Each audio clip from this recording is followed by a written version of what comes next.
back on the road. We had one of the riders up in front go down. They went around a corner on a gravel road and lost control and went into the culvert, the ditch on the left side. And the guy may have broken his collarbone, I'm not sure, so we had to wait and called for medical.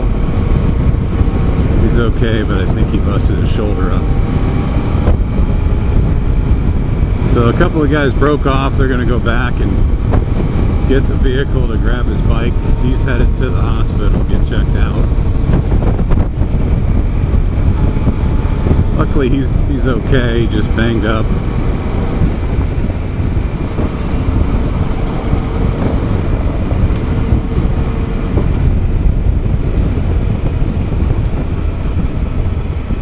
So now we're kind of heading off to lunch.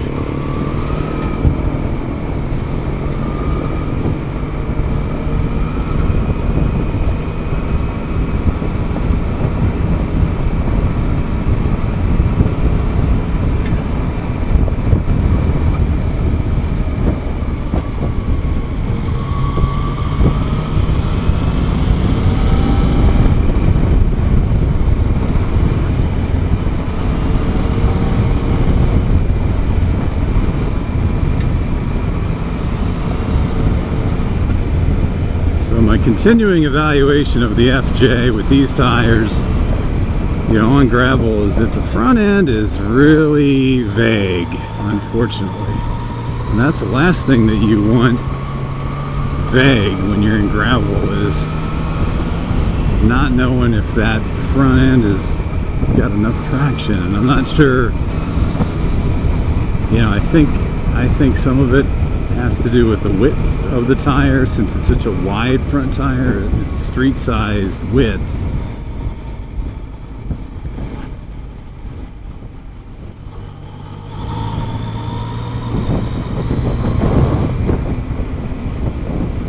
And it could be the factor that it's just a heavier bike too. There's a lot more weight on that front wheel than there would be on a dirt bike, obviously.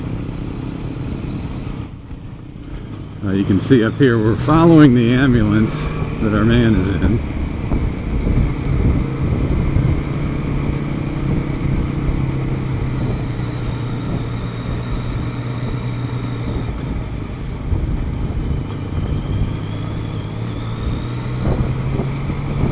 Yep, there it is up there.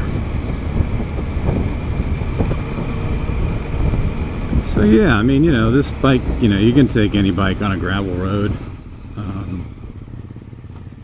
And it did great. I recorded it. There was an uphill part. There was a really rocky uphill. It did fantastic. And I even had the traction control on, which I didn't mean to have on. And it did great going up that thing. But yeah, it's weird. It's weird on the gravel.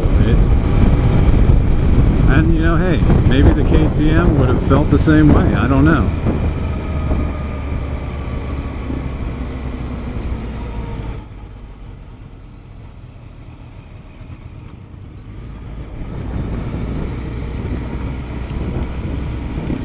Well, it's been fun. This is just fun exploring. It's so neat to be able to actually do a real dual sport ride. If I did it again, since a lot of these guys trailer their street legal dirt bikes out to do this, I'd be up for doing that. I could definitely ride the KTM out here, but it's just, the engine it's a racing motor. Whatever. You just have to change the oil on a regular basis, but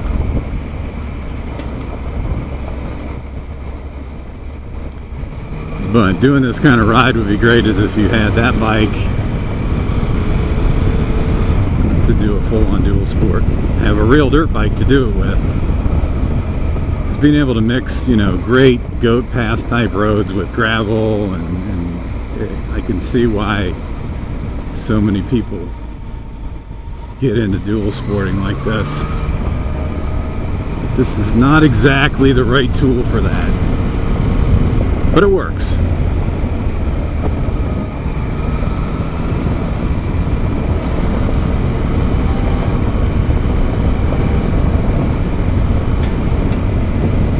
And maybe they did mention that I should actually drop the pressure on these tires. Maybe that's part of it too. Maybe the tires are just too hard and they're not smashing down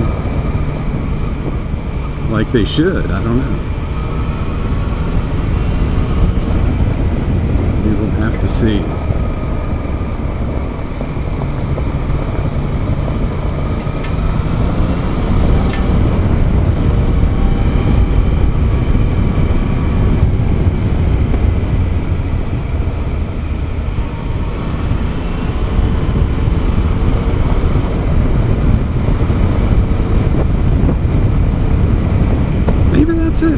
I wonder if I drop these down to like 25 psi or something, that it'd be a completely different ride in the gravel. And that may be the difference here, because I'm definitely used to having, you know, like 15 psi in the tires on the KTM when we're on the dirt.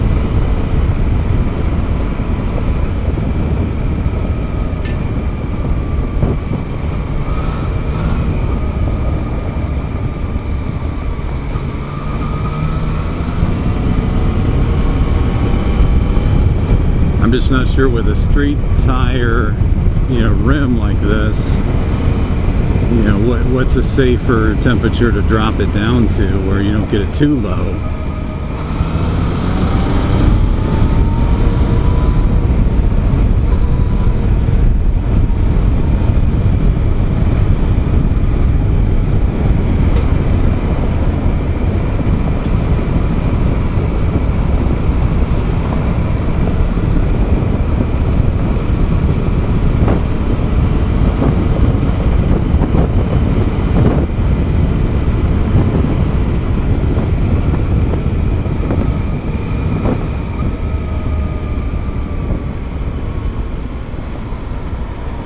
Get into this stuff and you can just feel the bike just moving around quite a bit.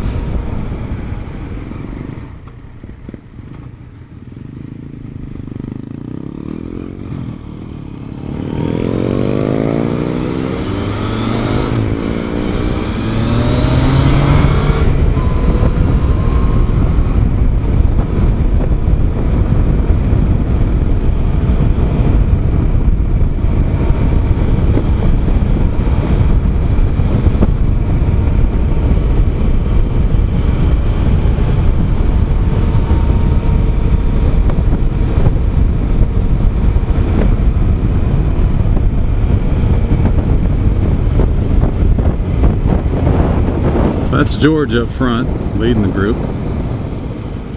He's the one that's going to put these routes together, because he used to have a cottage or a little cabin out here, so these routes are his.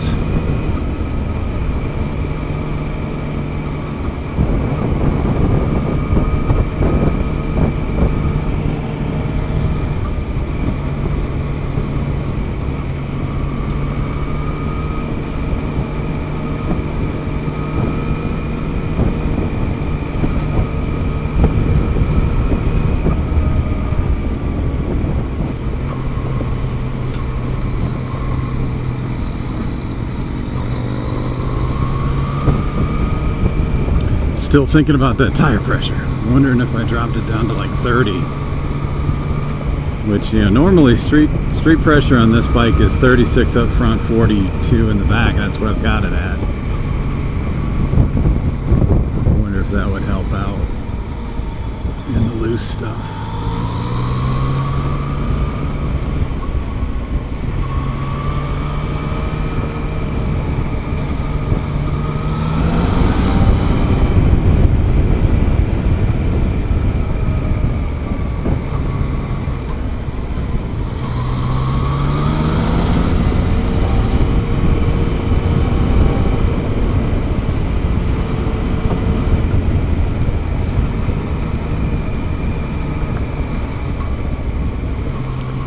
I've been pretty surprised with the suspension. You know, this is a pretty harsh suspension because it's kind of soft, and then to set it up for my weight, you got to crank it all the way up. So I've got it cranked up basically all the way for street riding.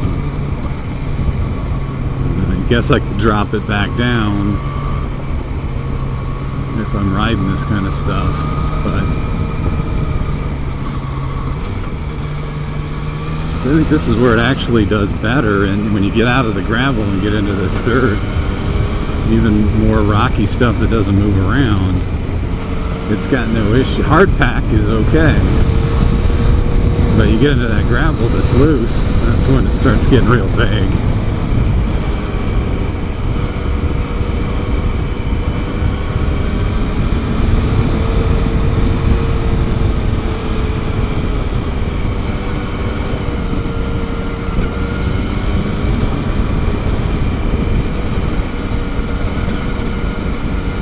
Yeah, if it was all more like this, I think it'd be better. Get a little soft up here.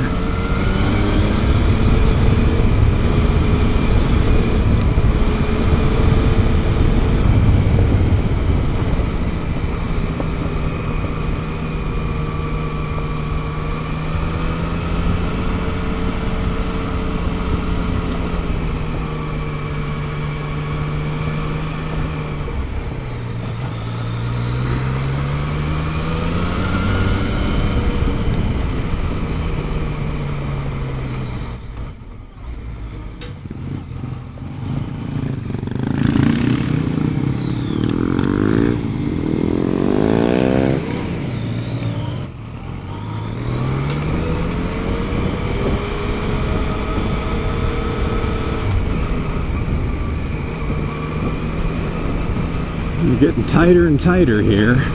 This is a pretty cool trail. Every time I get on something like this, I'm like, I'm on a street, I'm on my street bike, I'm not on the KTM. So it's kind of weird.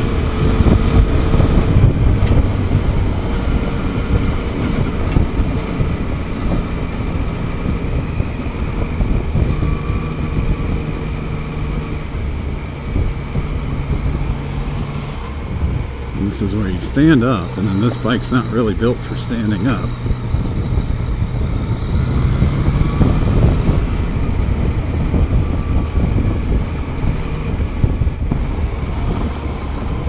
So, yeah, the pegs are just too high. No bike is built for me since I'm 6'4", but KTM is much better. It's seat's way taller, and pegs got more distance between the seat and the pegs.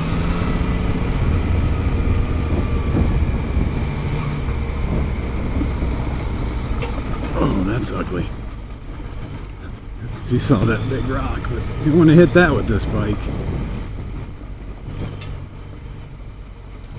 This is where you gotta watch what you're doing when you got like 5.5 inches of ground clearance and no suspension. And street rims.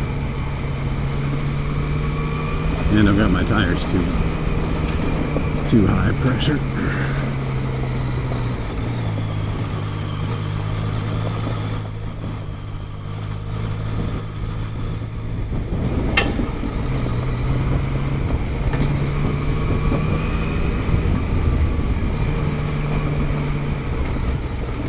This is getting ugly here.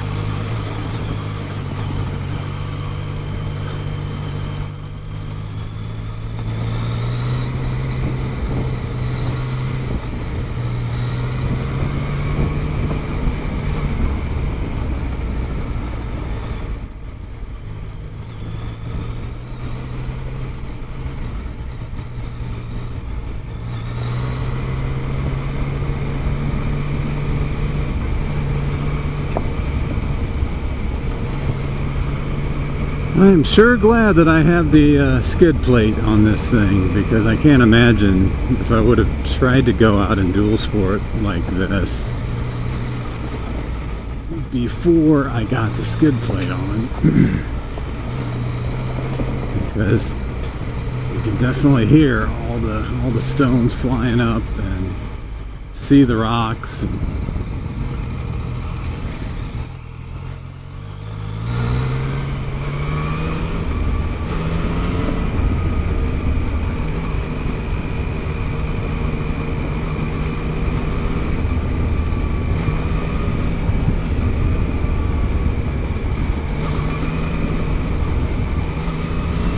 Yeah, the other guys are way ahead.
They are gone. I'm looking way ahead. They are gone.